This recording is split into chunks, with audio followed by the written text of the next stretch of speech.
일본 수출 규제 소식입니다. 수출 규제 품목 가운데 포토레지스트, 감광액이라는 게 있습니다. 반도체 생산의 필수 소재입니다. 국내 반도체 생산의 80% 이상을 차지하는 메모리 반도체용 감광액이 그런데 수출 규제 일주일이 지났는데도 여전히 수입되고 있는 사실이 KBS 취재 결과 확인됐습니다.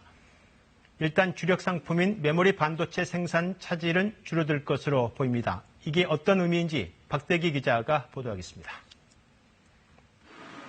반도체를 만드는 공정은 사진을 찍는 것과 비슷합니다.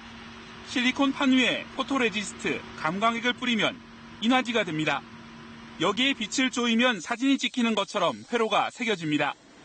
일본은 이 액체, 감광액을 수출 규제 대상에 올렸습니다. 하지만 애매한 표현 때문에 국산 반도체 주력인 D램용 감광액의 규제 여부는 불확실했습니다. 통상 당국자도 규제 범위가 도대체 어디까지인지 일본에 직접 물었을 정도입니다. 그런데 산업부와 반도체 제조업체 A사는 규제가 시작된 뒤 지금까지도 D램용 감광액이 수입되고 있다고 처음으로 확인했습니다. B사도 D램용은 규제 대상이 아닌 것으로 확인됐다고 밝혔습니다. D램과 낸드 메모리에 쓰는 일본산 감광액은 수입이 확인된 겁니다.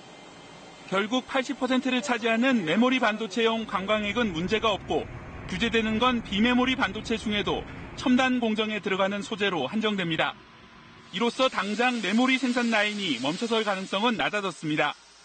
문제는 차세대 성장 동력인 비메모리 분야. 일본은 삼성전자 등이 연구개발과 생산을 서두르는 비메모리 첨단 공정을 노린 것으로 보입니다. 작은 소재 수출 규제에 불과하지만 실질적으로는 한국 정부의 신산업에 대해서도 영향을 줄 수 있다는 것을 과시하기 위한 그런 전략적 판단이라고 생각합니다.